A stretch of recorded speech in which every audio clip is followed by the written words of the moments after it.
इस कहानी का नाम है पानी मिल गया।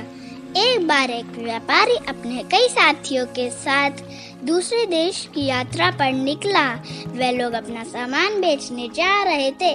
रास्ते में एक बहुत गर्म रेगिस्तान पड़ता था। वहाँ धूप इतनी तेज थी कि व्यापारी के साथी बेहोश होने लगे। उनके पास जरा सा भी पानी नहीं बचा था। ऐसे में कुछ लोग निराश होकर रोने लगे। व्यापारी ने सोचा, मुझे हिम्मत नहीं हारनी चाहिए।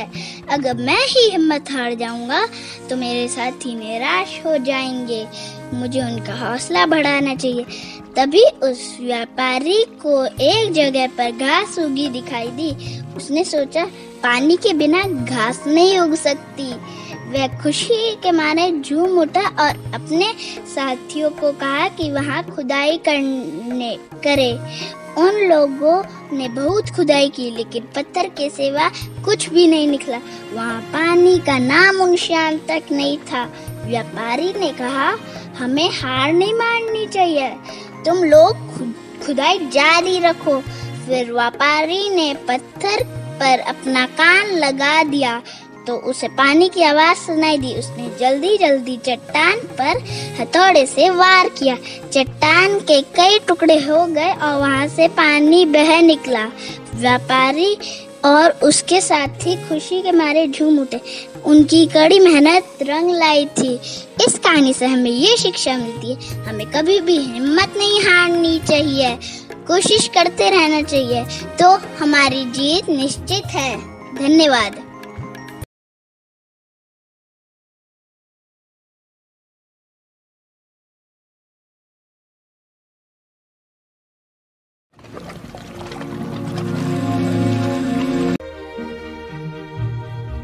Don't tell a lie. A boy was put to mind the sheep.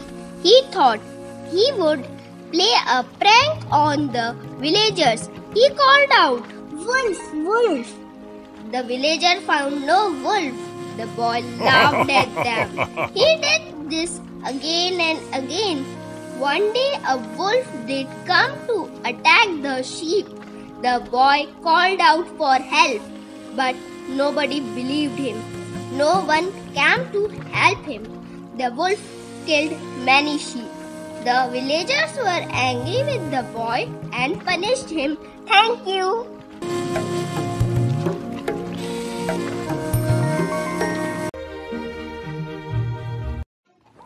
हे शीश झुकाते हैं हम, हाथ जोड़ गुण गाते हैं हम। तुमने सूरज चांद बनाया, तुमने फूलों को महकाया, तुमने चिड़ियों को चहकाया, तुमने सारा जगत बनाया। हे शीश झुकाते हैं हम, हाथ जोड़ गुण गाते हैं हम।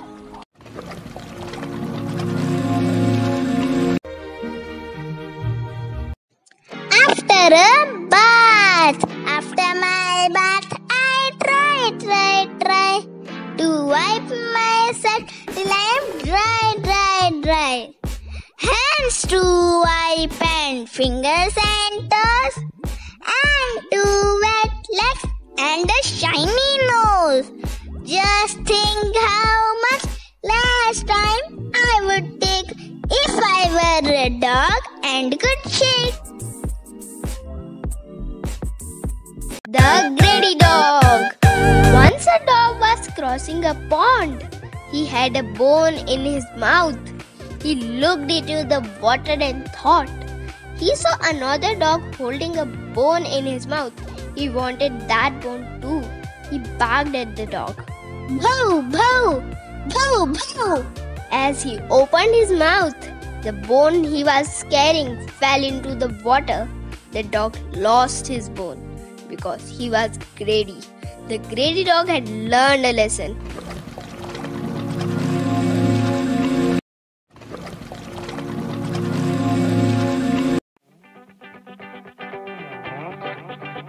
न हाथ एक शस्त्र हो, न साथ एक अस्त्र हो, न अन्न नीर वस्त्र हो। हटो नहीं, डटो वहीं, बढ़े चलो। घटा गिरी अटूट हो, अधर्म में काल कूट वहीं घूट हो। धीरे चलो मरे चलो, बढ़े चलो बढ़े चलो। गगन उगलता आग हो, छिड़ा मरण कराग हो। लाहू का अपने फाग हो, अड़ो वहीं गड़ो वहीं। बढ़े चलो बढ़े चलो, चलो नई मिसाल हो, चलो नई मिसाल हो। बढ़ो नया कमाल हो, रुको नहीं झुको नहीं। बढ़े चलो बढ़े चलो। धन्यवाद।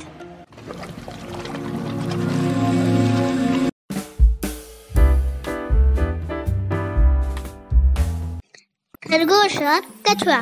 पुराने समय की बात है। एक खरगोश और एक कछुए का सामना हुआ। दोनों ने दौड़ लगाने का फैसला किया। खरगोश बहुत तेज था, वह बहुत तेजी से भागा जा रहा था और कछुआ धीरे धीरे लेकिन लगातार चल रहा था। खरगोश ने कछुए को काफी पीछे देखा तो सोचा कि अभी तो कछुआ बहुत पीछे है, वो मुझ तक नहीं पहुंच सकता। क्यों ना मैं एक झपकी ले लूं। खरगोश एक पेड़ के नीचे सो गया। इस बीच कछुआ वहां आ पहुंचा जहां खरगोश सो रहा था। खरगोश को की सोता देख छोड़ कछुआ आगे निकल गया और विजय पद पर पहुंच गया। खरगोश जागा तो वह दौड़ा, पर वह तब तक हार चुका था और वह कुछ ना कर सका।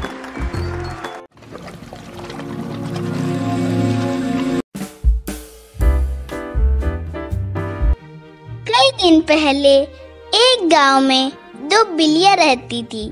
जानते हैं उनका नाम क्या था? लालू और कालू। वे दोनों बड़े अच्छे दोस्त थे। भूख लगी है दोस्त? मुझे भी भूख लग रही है। चलो खाने के लिए कुछ ढूंढते हैं। चलो उस घर में ढूंढते हैं दोस्त। चलो। म्याऊ म्याऊ। तुम्हें कुछ मिला? नहीं, कुछ नहीं मिला। सेवा मार के मुझे भी कुछ नहीं मिला। चलो और ढूंढते हैं। यहाँ कोई नहीं है, चलो देखते हैं। मेरी है। नहीं, ये रोटी मेरी है। ठहरो, ये रोटी मैंने देखी इसलिए ये मेरी है। नहीं, ये मुझे मिली, ये रोटी मेरी है। मेरी है। नहीं, ये मेरी है। मैं इसे तुम दोनों में बराबर बांट देता हूँ। ये टुकड़ा बड़ा है। अरे अब ये टुकड़ा बड़ा है। टुकड़े भी कितने खोटे हैं, एक दूसरे को छोटा दिखलाने में ही लगे हुए। मुंह थक गया बराबर करते हुए और बंदर पूरी रोटी खा जाता है। बिल्लियां हैरान हो जाती है और दुखी होती है। आपस में झगड़ा कर बैठी बुद्धि अपनी खोटी। अब पछताए से क्या होगा, बंदर हड़पा रोटी।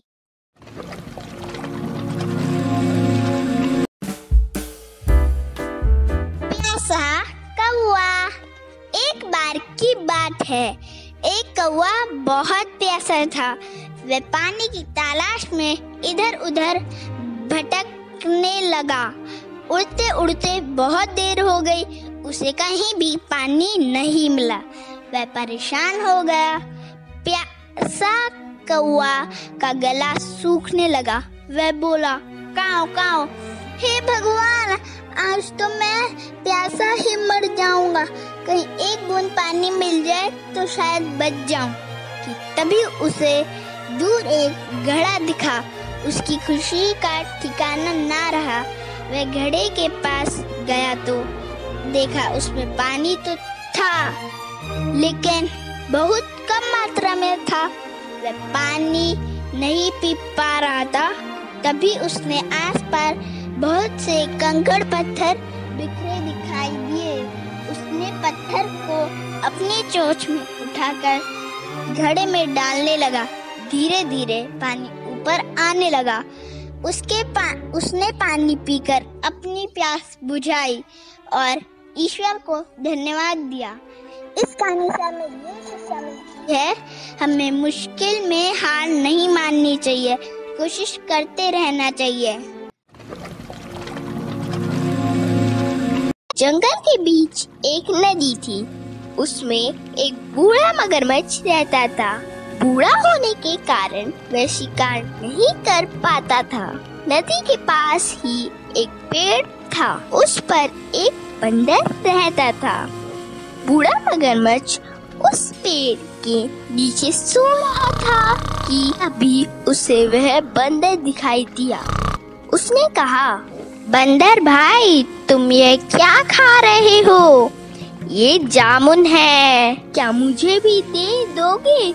मुझे बहुत भूख लग रही है और मैं बूढ़ा होने के कारण शिकार नहीं कर पाता हूँ। हाँ हाँ, क्यों नहीं, तुम्हारा जब भी मन करे आ जाना, मैं तुम्हें जामुन खिला दूंगा।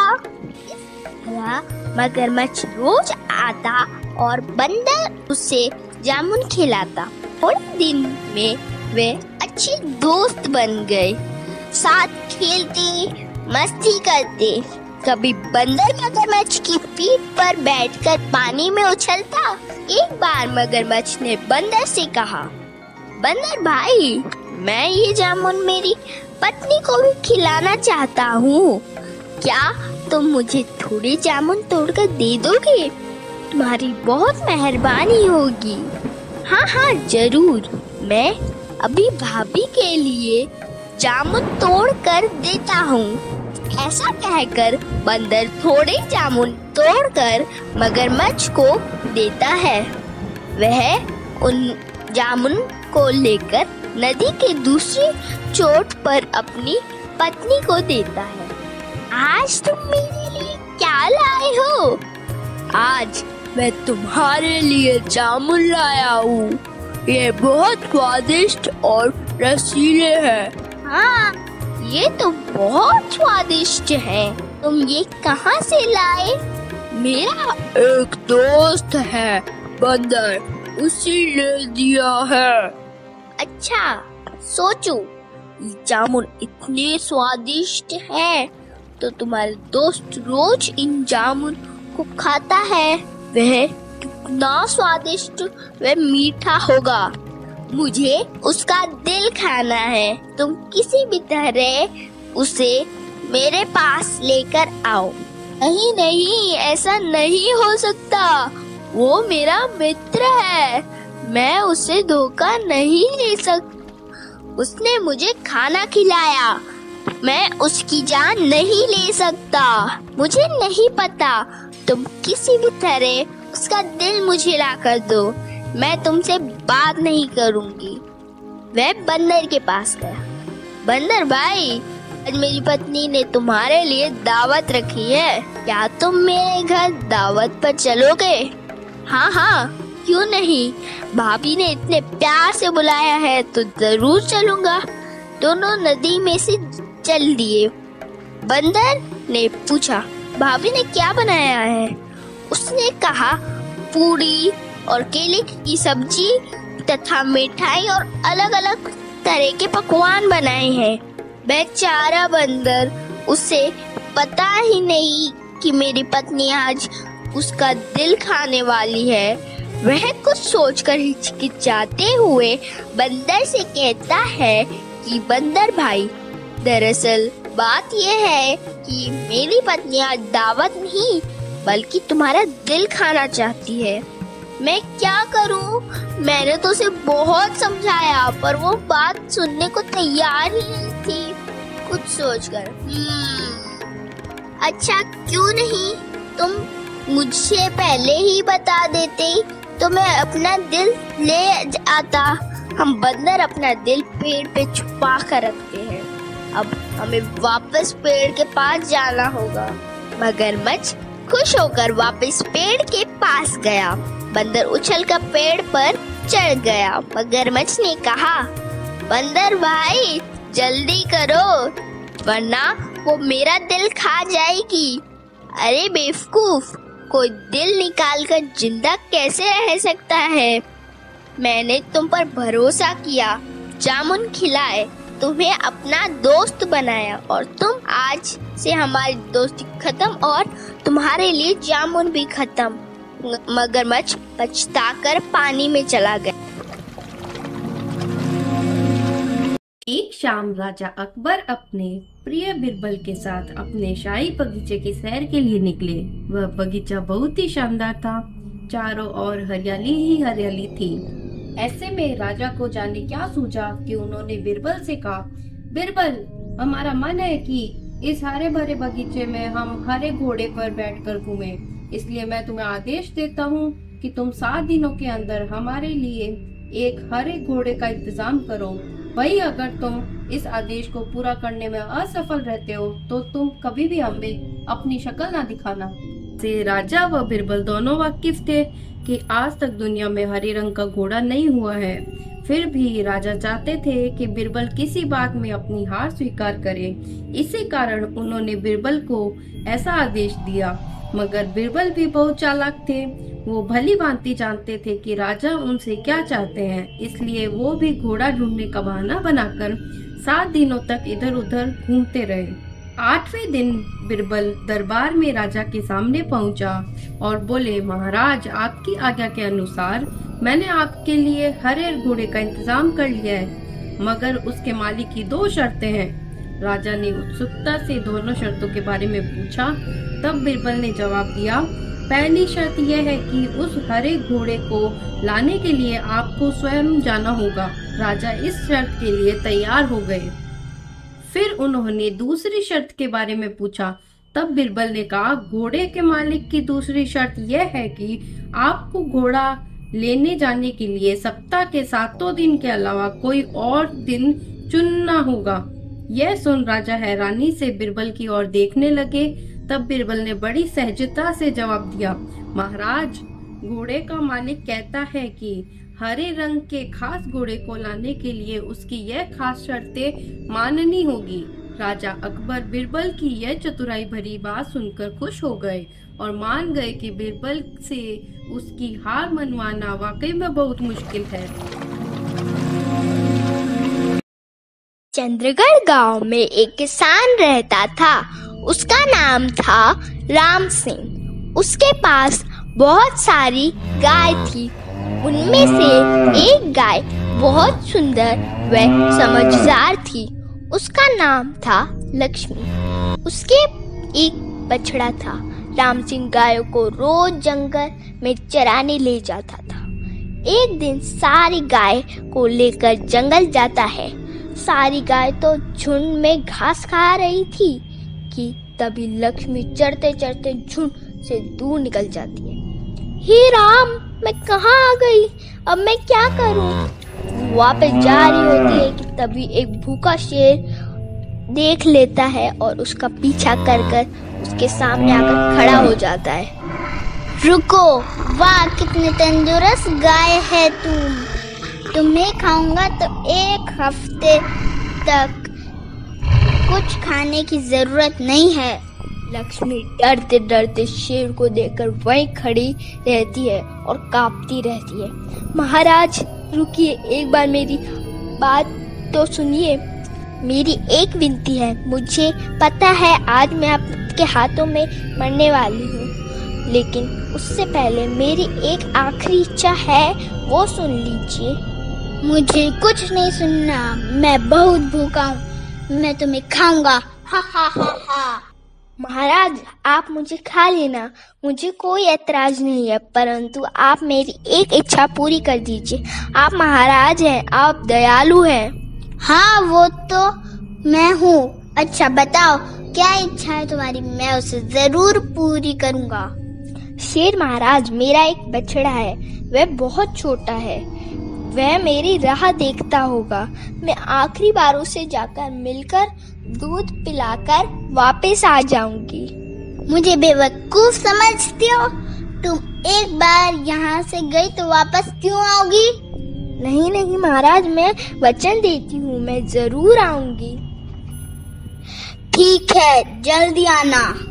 लक्ष्मी घर जाती है तो उसका बछड़ा दौड़कर आता है। वह उसे दूध पिलाकर खूब लाड करती है, उसे समझाती है मालिक को परेशान मत करना, सबके साथ प्यार से रहना। ये कहकर वह वहाँ से निकल जाती है। शेर उसका इंतजार कर रहा था। इतने में लक्ष्मी आ जाती है। शेर उसे देखकर चौंक जाता है। लक्ष्मी, मुझे यकीन नहीं था कि तुम आओगी। तुमने अपना वादा निभाया। इतने में वहाँ किसान व बछड़ा भी आ जाता है। वे कहते हैं कि तुम हमें खा लो, पर लक्ष्मी और बछड़े को छोड़ दो। लक्ष्मी कहती है, नहीं, मुझे खा लो, इनको छोड़ दो। शेर उनकी बातों से भावुक हो जाता है। कहता है कि तुम सब अपनी जान की परवाह किए बिना एक दूसरे को बचा रहे हो, इसलिए मैं तुम सबको छोड़ देता हूँ। वे सब खुशी खुशी अपने अपने घर चले जाते हैं। धन्यवाद। बहुत समय पहले की बात है। एक अकेला हाथी एक अजीब जंगल में बसने आया। यह जंगल उसके लिए नया था और वह दोस्त बनाने के लिए देख रहा था। वो सबसे पहले एक बंदर से संपर्क करता है। कहा, नमस्ते भैया, क्या आप मेरे दोस्त बनना चाहोगे? बंदर ने कहा, तुम मेरी तरह झूल नहीं सकते क्योंकि तुम बहुत बड़े हो, इसलिए मैं तुम्हारा दोस्त नहीं बन सकता। इसके बाद हाथी एक खरगोश के पास गया और वही सवाल पूछा। खरगोश ने कहा, तुम मेरे बिल में फिट होने के लिए बहुत बड़े हो, इसलिए मैं तुम्हारा दोस्त नहीं बन सकता। फिर हाथी तालाब में रहने वाले मेंढक के पास गया और वही सवाल पूछा। मेंढक ने उसे जवाब दिया, तुम मेरे जितना ऊंची कूदने के लिए बहुत भारी हो, इसलिए मैं तुम्हारा दोस्त नहीं बन सकता। अब हाथी वास्तव में उदास था क्योंकि वह बहुत कोशिशों के बावजूद दोस्त नहीं बना सका। फिर एक दिन सभी जानवरों को जंगल में इधर उधर दौड़ रहे थे। यह देखकर हाथी ने दौड़ रहे एक भालू से पूछा कि इस दौड़ के पीछे का कारण क्या है। भालू ने कहा, जंगल का शेर शिकार पर निकला है, वह खुद को उससे बचाने के लिए भाग रहे हैं। ऐसे में हाथी शेर के पास गया और कहा कि कृपया इन निर्दोष लोगों को चोट ना पहुंचाओ, कृपया उन्हें अकेला छोड़ दो। शेर ने उसका मजाक उड़ाया और हाथी को एक तरफ चले जाने को कहा। तभी हाथी को गुस्सा आ गया और उसने शेर को उसकी सारी ताकत लगाकर धक्का दे दिया, जिससे वह घायल हो गया और वहां से भाग खड़ा हुआ। अब बाकी सभी जानवर धीरे धीरे बाहर आ गए और शेर की हार को लेकर आनंदित होने लगे। वे हाथी के पास आ गए और उससे कहा, तुम्हारा आकार एकदम सही है हमारा दोस्त बनने के लिए। एक तालाब में एक कछुआ रहता था। उसी तालाब में दो हंस भी तैरने आया करते थे। हंस बहुत हंसमुख और मिलन स्वभाव के थे, इसलिए कछुए और हंस में दोस्ती होने लगी। कुछ ही दिनों में वो बहुत अच्छी दोस्त बन गए। हंसों को कछुए का धीरे धीरे चलना, उसका भोलापन बहुत अच्छा लगा। हंस बहुत बुद्धिमान भी थे। वे कछुए को अनोखी बातें बताते, ऋषि मुनियों की कहानी सुनाते। हंस दूर दूर तक घूमकर आते थे, इसलिए उन्हें सारी दुनिया की बहुत सी बातें पता होती थी। दूसरी जगहों की अनोखी बातें वो कछुए को बताते। कछुआ मंत्रमुग्ध होकर उनकी बातें सुनता। बाकी तो सब ठीक था, पर कछुए को बीच में टोका टाकी करने की बहुत गंदी आदत थी। अपने सजन स्वभाव के कारण हंस उसकी इस आदत का बुरा नहीं मानते थे। गुजरते वक्त के साथ उन तीनों की दोस्ती और गहरी होती गई। एक बार भीषण सूखा पड़ा। बरसात के मौसम में भी एक बूंद पानी नहीं बरसा। इससे तालाब का पानी सूखने लगा, प्राणी मरने लगे, मछलियां तो तड़प तड़प के मर गई। तालाब का पानी और तेजी से सूखने लगा। एक समय ऐसा भी आया कि तालाब में पानी के बजाय सिर्फ कीचड़ रह गया। कछुआ बहुत संकट में पड़ गया। उसके लिए जीवन मरण का प्रश्न खड़ा हो गया। वहीं पड़ा रहता तो कछुए का अंत निश्चित था। हंस अपने मित्र पर आए संकट को दूर करने के उपाय सोचने लगे। वह अपने मित्र कछुए को साहस बढ़ाने का प्रयास करते और हिम्मत न हारने की सलाह दे रहे थे। हंस केवल झूठा दिलासा नहीं दे रहे थे, वह दूर दूर तक उड़कर समस्या का हल ढूंढते। एक दिन लौटकर हंसों ने कहा, मित्र, यहाँ से 50 कोस दूर एक झील है, उसमें काफी पानी है, तुम वहाँ मजे से रहोगे। कछुआ रोनी आवाज में बोला, 50 कोस? इतनी दूर जाने में मुझे महीने लग जाएंगे, तब तक तो मैं मर जाऊंगा। कछुए की बात भी ठीक थी। हंसों ने अक्ल लगाई और एक तरीका सोच निकाल लाए और बोले, मित्र, हम दोनों अपनी चोंच में इस लकड़ी के सिरे पकड़कर एक साथ उड़ेंगे। तुम इस लकड़ी को बीच में से मुंह में थामे रहना। इस प्रकार हम उस झील तक पहुंच जाएंगे। उसके बाद तुम्हें कोई चिंता नहीं रहेगी। उन्होंने चेतावनी भी दी, पर याद रखना, उड़ान के दौरान अपना मुंह न खोलना, वरना गिर पड़ोगे। कछुए ने हामी में सिर हिलाया। बस लकड़ी पकड़कर हंस उड़ चले। उनके बीच में लकड़ी मुंह में दाबे कछुआ था। वह एक कस्बे के ऊपर से उड़ रहे थे कि नीचे खड़े लोगों ने आकाश में एक अद्भुत नजारा देखा। सब एक दूसरे को ऊपर का दृश्य दिखाने लगे। लोग दौड़ दौड़ कर अपनी छज्जों पर निकल आए। कुछ अपने मकानों की छतों पर दौड़े। बच्चे, बूढ़े, औरतें व जवान सब ऊपर देखने लगे। कछुए की नजर नीचे उन लोगों पर पड़ी। उसे आश्चर्य हुआ कि उन्हें इतने लोग देख रहे हैं। वह अपने मित्रों की चेतावनी भूल गया और चिल्लाया, देखो कितने लोग हमें देख रहे हैं। मुंह खोलते ही वह नीचे गिर पड़ा। उसकी हड्डी पसली सब टूट गई और वो वहीं पे मर गया। रामपुर के जंगल में एक सफेद शेर रहता था। उसकी बुद्धिमानी और अच्छे स्वभाव के कारण जानवरों ने उसे जंगल का राजा बना दिया। उसकी सभी जानवरों से अच्छी दोस्ती हो गई। जंगल में एक भेड़िया था। पिछले कुछ दिनों से वह भेड़िया शेर की कुछ ज्यादा ही सेवा कर रहा था। ये क्या है? ये शिकार है जो मैं आपके लिए लाया हूँ। तुम ये शिकार कहाँ से लाए हो? ये शिकार मैं पास ही दूसरे जंगल में से लाया हूँ। अपने जंगल में शिकार करना मुझे कतई पसंद नहीं है। ये तो अच्छी बात है, लेकिन मैं खुद शिकार करता हूँ, मरा हुआ शिकार नहीं खाता हूँ। मैंने अभी शिकार किया है, इसका मांस एकदम ताज़ा है। आजकल तुम मेरी बहुत सेवा कर रहे हो, क्या बात है? कोई गड़बड़ तो नहीं है? आप जंगल के राजा हैं, इसीलिए मैं आपकी सेवा करना चाहता हूँ। ये करके मुझे बहुत खुशी होती है। ठीक है, ज़्यादा चापलूसी मत करो। शिकार तो ताज़ा है, लेकिन इसमें खून कम है। कोई बात नहीं, बैठे बिठाए शिकार मिल गया। मीकू खरगोश और चीकू हिरण शेर के पास जाकर बोलते हैं, दोनों एक साथ? जंगल में सब ठीक तो है? कुछ ठीक नहीं है महाराज, हम सबके साथ एक बहुत बड़ी समस्या है। जंगल में ऐसा क्या हो गया?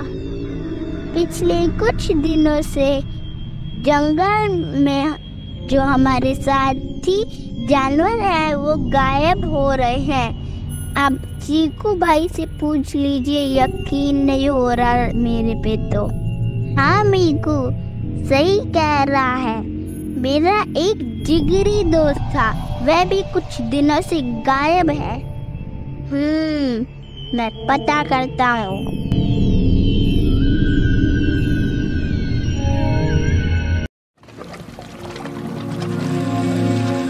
एक समय की बात है, किसी राज्य में एक व्यापारी रहा करता था। उस व्यापारी की एक छोटी सी बेटी थी जिसका नाम था एला। एला बहुत ही प्यारी और नेक बच्ची थी। उसके पिता उससे बहुत प्यार करते थे, उसकी सारी ज़रूरतों का ध्यान रखते थे। लेकिन एला की ज़िंदगी में एक चीज़ की कमी थी, वो थी उसकी माँ, जो उसे छोड़कर भगवान के घर चली गई थी। एला की इस कमी को पूरा करने के लिए उसके पिता ने दूसरी शादी कर ली। एला की नई माँ की 2 बेटियाँ थीं। वो बहुत खुश थी कि माँ के साथ साथ उसे बहनों का भी प्यार मिल जाएगा। दोनों बहनें बहुत घमंडी थीं, लेकिन एला उनसे प्यार करती थी और अपनी नई माँ को भी बहुत चाहती थी। एला की खुशियाँ ज़्यादा दिन तक टिक न पाई। एक दिन जब उसके पिता अपने काम से किसी दूसरे शहर गए तो फिर कभी वापस नहीं आए। एला पर तो मानो मुश्किलों का पहाड़ टूट गया हो। पिता का साया सर से उठते ही उसकी माँ और बहनें उसके घर की मालकिन हो गई और एला के साथ नौकरों जैसा बर्ताव करने लगी। उन्होंने घर के सारे नौकरों को निकाल दिया और अब एला ही घर का सारा काम करती। उसकी बहनों ने तो उसका कमरा भी उसे छीन दिया और उसे एक कोठरी में रहने के लिए छोड़ दिया। एला अपनी बहनों के पुराने कपड़े जूते पहनती थी, सारा दिन उनके काम करती।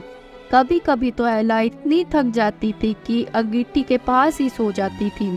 अक्सर एला जब सुबह उठती तो अंगीठी की राख उस पर पड़ी होती थी। उसकी बहनें उसे सिंड्रेला कह के चिढ़ाती और इस तरह उसका नाम सिंड्रेला हो गया। एक दिन राज्य में ऐलान हुआ कि महल में बहुत बड़ा आयोजन है और राज्य की सभी लड़कियों को बुलाया गया है ताकि राजकुमार अपनी पसंद की लड़की से शादी कर सके। राज्य की सारी लड़कियां बहुत खुश और उत्साहित थी। सिंड्रेला और उसकी बहनें भी अपनी किस्मत आजमाने को बेचैन थी। लेकिन फिर सिंड्रेला की यह खुशी उसकी सौतेली माँ को रास नहीं आई और उसने सिंड्रेला को महल में जाने से मना कर दिया। बेचारी सिंड्रेला दुखी मन से फिर अपने काम में लग गई और सोचती रही कि इस वक्त उसकी बहनें क्या कर रही होगी और राजकुमार देखने में कैसा होगा। एला जब इन ख्यालों में खोई हुई थी तब भी वहाँ एक जादूगरनी आई। उसने सिंड्रेला को दुखी देखा तो उसकी मदद करनी चाहिए। सिंड्रेला ने सारी बात जादूगरनी को बताई। जादूगरनी ने सिंड्रेला से कहा, ओ प्यारी सिंड्रेला, मैं तुम्हारी मदद कर सकती हूँ। यह कहकर जादूगरनी अपनी छड़ी घुमाई और वहाँ पड़े एक बड़े से कद्दू को एक बग्घे में बदल दिया। वहीं 4 चूहे उछल कूद मचा रहे थे। जादूगरनी की नज़र उन पे पड़ी तो उसने चूहों को घोड़ा बना दिया। अब जरूरत थी एक कोचवान की। जादूगरनी ने चारों तरफ नजर घुमाई तो उसे एक मेंढक दिखाई दिया तो उसे कोचवान में बदल दिया। सिंड्रेला यह सब देख हैरान हो रही थी कि तभी जादूगरनी उसकी तरफ मुड़ी और अपने जादू की छड़ी घुमा दी और पलक झपकते ही सिंड्रेला के मटमैले और फटे हुए कपड़े साफ और सुंदर हो गए। उसके पैरों में टूटी हुई चप्पल की जगह सुंदर कांच की जूती आ गई। अब सिंड्रेला महल में जाने के लिए तैयार थी। जादूगरनी ने सिंड्रेला को विदा करते हुए कहा, बेटी, तू अपनी इच्छा पूरी कर ले, लेकिन याद रखना रात 12 बजे ही यह सारा जादू खत्म हो जाएगा। सिंड्रेला जब महल पहुंची तो सबकी नजरें उसी को देखने लगी। वो बहुत सुंदर लग रही थी। राजकुमार ने जब उसके साथ डांस करना चाहा तो सिंड्रेला की सौतेली बहनों के साथ साथ वहाँ मौजूद सभी लड़कियां सिंड्रेला से जलने लगी, लेकिन कोई सिंड्रेला को पहचान नहीं पाया। राजकुमार ने उसे देखते ही फैसला कर लिया था कि वो इसी लड़की से शादी करेगा। सिंड्रेला भी राजकुमार की आंखों में ऐसी डूबी कि उसे जादूगरनी की बात याद ही नहीं रही। देखते ही देखते 12 बज गए। घंटी बजते ही सिंड्रेला को याद आया कि 12 बजे जादू खत्म हो जाएगा। सिंड्रेला बिना राजकुमार से कुछ कहे वहां से भागती भागती निकली। वो नहीं चाहती थी कि राजकुमार उसे उसके पुराने गंदे कपड़ों में देखे और उससे नफरत कर बैठे। भागते वक्त सिंड्रेला की कांच की एक जूती महल में ही छूट गई, जो राजकुमार ने उठा ली। राजकुमार ने बहुत कोशिश की सिंड्रेला को ढूंढने की, लेकिन वो उसे कभी मिल ही नहीं पाया। सबने राजकुमार से उसे भूल जाने को कहा, लेकिन राजकुमार सिंड्रेला को भूल नहीं पा रहा था। आखिरकार सारे राज्य में ऐलान हुआ कि जिस लड़की के पैरों में वो जुत्ती जाएगी, राजकुमार उसी से शादी करेंगे।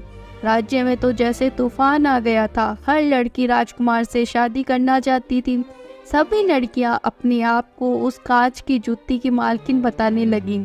लड़कियों के घर जा जाकर उन्हें जूती पहनाई गई, लेकिन उनमें से किसी को भी वह पूरी नहीं आई। आखिर में सिंड्रेला की बहनों की बारी आई।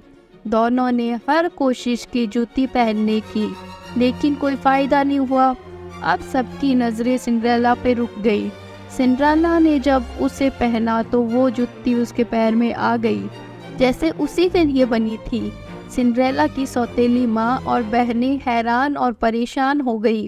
किसी को भी उम्मीद नहीं थी कि वह सुंदर लड़की सिंड्रेला हो सकती है। राजकुमार ने जब सिंड्रेला से शादी के लिए पूछा तो सिंड्रेला ने खुशी खुशी कह के हाँ बोल दी। शिकार करने के लिए शेर जा ही रहा था कि तभी भेड़िया आ जाता है। मैं आपके लिए हिरण का शिकार करके लाया हूँ। तुम मेरी बहुत सेवा कर रहे हो, इसलिए मैं तुम्हें एक जिम्मेदारी देना चाहता हूँ। मैं तुम्हें मंत्री बनाता हूँ। जंगल में जानवर गायब हो रहे हैं, तुम पता लगाओ ये कैसे हो रहे हैं गायब। आपका शुक्रिया, आपने मुझे इस लायक समझा। मंत्री बनने पर भेड़िया बहुत खुश हुआ तथा सोचने लगा, वाह, मुझे मंत्री बना दिया गया है। राजा जी को मेरे पर थोड़ा सा भी शक नहीं हुआ। अब मैं किसी भी जानवर का शिकार कर सकता हूँ और कोई मुझे रोक नहीं सकता। दूसरी ओर भेड़िए को मंत्री बनाने पर सभी जानवर रूठ गए। राजा ने भेड़िए को मंत्री बना दिया है। मुझे तो उस पर ही शक है, वो निर्दोष होने का नाटक कर रहा है। तुम ऐसा कैसे कह सकते हो? मैंने कई बार रात में उसके मुंह पर खून लगा दिखा है। वो मुझे बहुत खतरनाक तरीके से देख रहा था। ऐसी बात है। हाँ, लेकिन मैंने डर के वजह से कुछ नहीं बोला। चीकू आज फिर परेशान था क्योंकि आज फिर उसका एक मित्र गायब हो गया। अब हमें ही कुछ करना पड़ेगा। क्या हुआ चीकू? मेरा एक और दोस्त गायब हो गया आज। पता नहीं कौन जंगल में से एक एक करके जानवरों को गायब कर रहा है। जानवरों में एक बार फिर राजा के पास गए और शिकायत करी, जिससे राजस्व भी चिंतित हो गए हैं। अब हमें खुद इसका पता लगाना पड़ेगा। शेर को भेड़िए पर शक हो जाता है। वह छिपकर भेड़िए पर नजर रखता है। उसका पीछा करते हुए वह दिखता है कि भेड़िए एक हिरण का शिकार कर रहा है। फिर उसका खून चूसने लगता है। ये देखकर शेर बहुत डर जाता है। ये भेड़िया नहीं, उसके भेष में कोई और है। मुझे उसका पता लगाना होगा। शेर अपने दोस्त बंदर से भेड़िए के बारे में बात करता है। बंदर भाई, मैं तुमसे कुछ बात करना चाहता हूँ। अरे भाई, मुझे बुला लेते, मैं भी तो तुम्हारे भाई की तरह हूँ। नहीं नहीं, कोई जरूरी बात करनी है। क्या हो गया? शेर बंदर को भेड़िए के बारे में सारी कहानी बताता है। फिर तो ये कोई भूत है जो भेड़िए के शरीर में प्रवेश कर गया है। ओह, तो अब क्या करें? मेरे पास एक उपाय है। उसे बहला फुसलाकर एक गड्ढे में गिरा देते हैं, जिससे वो वापस हमारे जंगल में नहीं आ पाएगा। हाँ, ये ठीक है। बंदर भेड़िए को बहला फुसलाकर खाई के पास ले जाता है और वहाँ से उसे धक्का देता है। बचाओ बचाओ, अरे मर गया रे। बड़ी मुसीबत से पीछा छूट गया।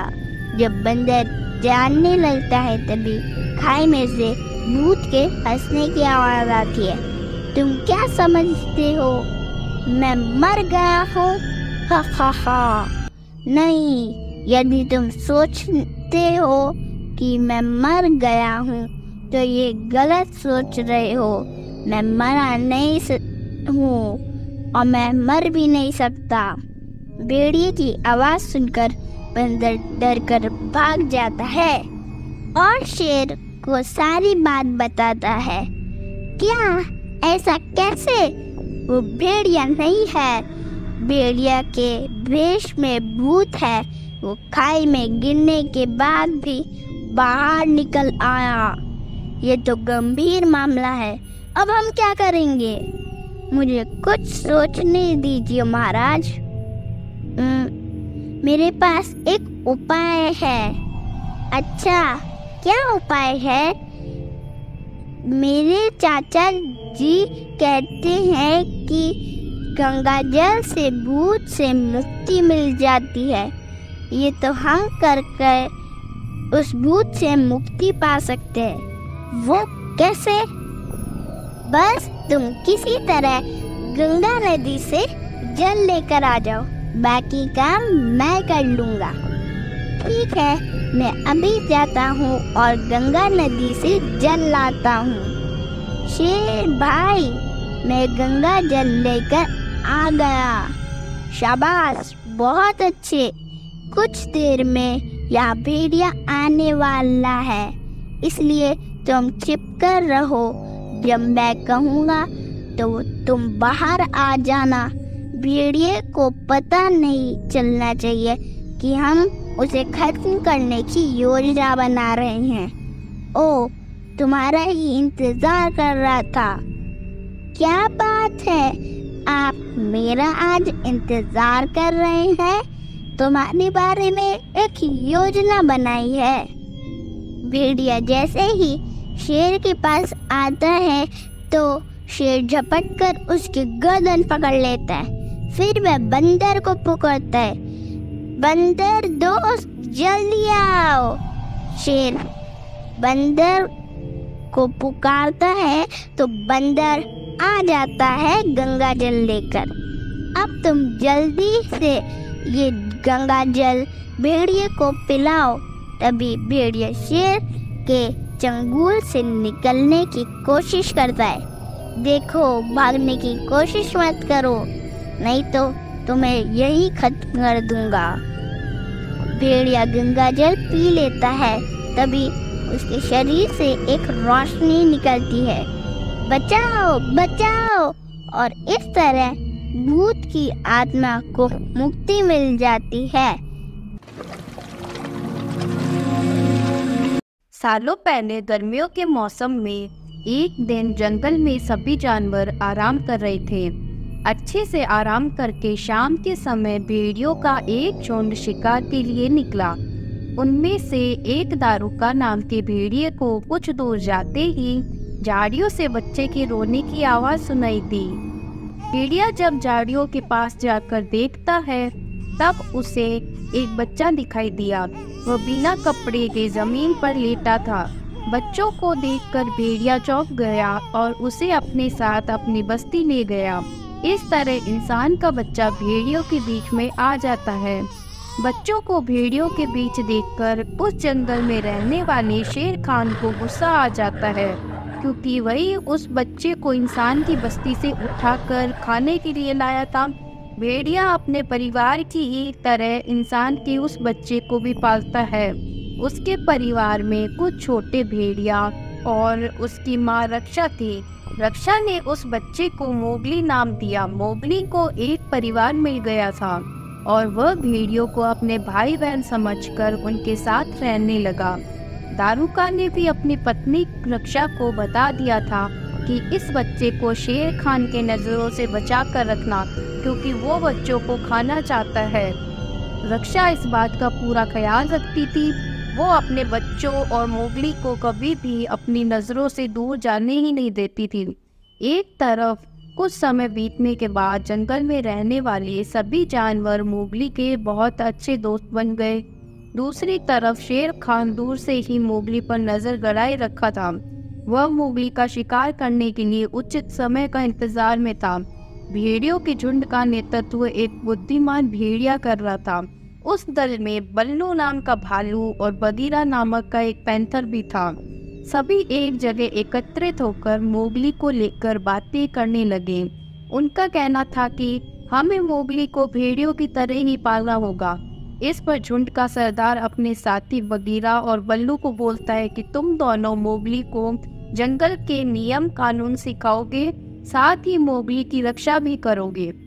इस तरह मोगली को जंगल में रहते रहते 1 साल बीत जाता है। मोगली धीरे धीरे करके बड़ा होने लगा और उसके बड़े होने तक बल्लू और बगीरा मोगली को सारे नियम कानून के साथ ही खुद की रक्षा करने का तरीका भी सिखा रहे थे। मोगली बड़े होने तक कई जानवरों की भाषा सीख जाता है। साथ ही वह आसानी से पेड़ों पर चढ़ना, नदी में तैरना व शिकार करना भी सीख जाता है। बगीरा ने मोगली को इंसानों द्वारा बिछाए फंदे और जाल से दूर रहने और जाल में फंसने के बाद उससे बाहर निकालने के भी तरीके सिखाए। एक दिन समूह में रहने वाला एक भेड़िए का छोटा बच्चा शिकारियों के बिछाए जाल में फंस जाता है। उस फंसे हुए भेड़िए को शेर खाना चाहता था। तभी शेर खान से पहले मोगली वहां पहुंचकर नन्ही भेड़िए को बचा लेता है। शेर खान को यह सब देखकर बहुत गुस्सा आ जाता है। फिर शेर खान कुछ दिनों बाद मोगली को पकड़ने की कोशिश करता है, लेकिन वो उसे पकड़ नहीं पाता। गुस्से में शेर खान फैसला लेता है कि वो मोगली को पकड़ने के लिए बंदरों की सहायता लेगा। सारे बंदर जंगल के दूसरे हिस्से में रहते थे। वो सारे बंदर काफी खतरनाक थे। शेर की बातें सुनकर बंदरों का राजा मोगली को पकड़ने के लिए तैयार हो जाता है। बंदरों का राजा अपने सारे बंदरों को मोगली को पकड़ने का आदेश देता है। 1-2 दिन कुछ बंदर मोगली पर नजर रखते हैं और सही समय मिलते ही मोगली का अपहरण करके उसे घने जंगल से घिरे एक पहाड़ पर ले जाते हैं। मोगली सोच रहा था कि उसके पहाड़ में होने की बात बगीरा और बल्लू को कैसे बताई जाए। तब उसे आसमान में उड़ता हुआ एक चील दिखाई दिया। मोगली उस चील को आवाज लगाकर कहता है कि तुम मेरी मदद कर दो, मैं यहाँ होने की खबर बगीरा और बल्लू को पहुँचाना चाहता हूँ। उन्हें कहना कि मुझे बंदरों ने यहाँ कैद करके रखा है। चील ने जैसे ही मोगली की बात सुनी तो वो जंगल की तरफ बगीरा और बल्लू के पास पहुंची। बगीरा और बल्लू को मोगली की जानकारी मिलते ही वह क्रो नामक अजगर से सहायता मांगने पहुंचे। शुरुआत में क्रो सीधे बगीरा और बल्लू को मना कर देता है। फिर वह क्रो को मोगली के बारे में बताते हैं। मोगली के बारे में जानकर क्रो उनकी सहायता करने के लिए राजी हो जाता है। तभी मोगली को बचाने के लिए निकल पड़ते हैं। शीघ्र ही क्रो बगीरा बल्लू बंदरों के इलाके में पहुंच जाते हैं। वहां पहुंचकर तीनों छिपकर देखने लगते हैं। तीनों देखते हैं कि वहां सैकड़ों बंदर हैं। फिर थोड़ी देर बाद क्रो कहता है कि अब मोगली को बचाने का समय आ गया है, चलो उसे बचाकर ले आते हैं। तभी तीनों बंदरों पर हमला कर देते हैं। बगीरा अपने पंजों से बंदरों पर वार करता है, जिससे दर्द से बंदर चिल्लाने लगते हैं। तभी कुछ बंदर बल्लुओं पर टूट पड़ते हैं। यह देखकर क्रो अजगर आता है और बंदरों को पूंछ से मारने लगता है। उसके बाद बंदर डरकर भाग जाते हैं। तीनों चैन की सांस लेते हैं और क्रो मोगली को दरवाजा तोड़कर बाहर निकाल लेता है। मोगली आजाद होते ही पेड़ के पीछे दौड़कर छिप गया। फिर अचानक से बंदर हमला करके बगीरा को घेर लेते हैं। बगीरा को घेरने के बाद बंदर मोगली को फिर से पकड़ लेते हैं। मोगली देखता है कि बगीरा घिरा हुआ है। तभी उसे याद आता है कि बंदरों को पानी से डर लगता है। वो बगीरा को चिल्लाकर बोलता है कि पानी में कूद जाओ। बंदरों को पानी से डर लगता है। बगीरा यह सुनते ही तुरंत पानी पे कूद जाता है और बंदरों के चुंगल से बच कर निकल जाता है। कुछ समय बाद मोगली बंदरों की कैद से भाग जाता है और फिर वह एक इंसानी बस्ती में पहुंचता है। उस बस्ती में पहुंचने के बाद उसे एक औरत मिलती है। उस औरत का नाम मीना था, जिसके बच्चे को सालों पहले एक शेर जंगल में उठाकर ले गया था। मोगली उसी औरत के साथ गांव में रहने लगा। गांव वालों ने भी मोगली को रहने दिया और उसे जानवरों की देखभाल की जिम्मेदारी सौंप दी। कुछ दिनों बाद मोगली का भेड़िया भाई उसे गांव में देखता है। देखते ही भेड़िया सीधा मोगली के पास जाकर उसे बताता है कि शेर खान उसे मारने की तैयारी कर रहा है। मोगली जान गया था कि शेर खान उसे इतनी आसानी से नहीं छोड़ने वाला है, इसलिए मोगली ने उसे खत्म करने का एक प्लान बनाया। उस योजना में मोगली ने अपने भेड़िए भाइयों की सहायता ली। उसने भेड़ियों से कहा कि शेर खान को एक घाटी पर ले आओ। शेर खान की घाटी पर पहुंचने के बाद मोगली ने दोनों तरफ से भैंसों का झुंड छोड़ दिया और खुद भी एक भैंसे पर बैठ गया। शेर खान भैंसों के झुंड के पैरों के नीचे आ जाता है, तभी शेर खान की मौत हो जाती है। फिर मोगली बेखौफ होकर गांव वालों के साथ रहने लगा। समय बीतने के बाद गांव के कुछ लोगों ने मोगली पर जादू करने का आरोप लगाया और उसे गांव से बाहर निकाल दिया। तब तक मोगली बड़ा हो गया था। वहां से निकलकर वो सीधे जंगल गया। वहां रहते हुए कुछ समय बीता ही था कि उसके भेड़िए भाइयों और बहनों की मृत्यु हो गई। वह अकेले उदास घूमने लगा। तभी उसकी मुलाकात दोबारा मीना से होती है। मोगली अपनी सारी कहानी मीना को बताता है। मीना को यह यकीन हो जाता है कि उसके जिस बेटे को शेर उठाकर ले गया था वो मोगली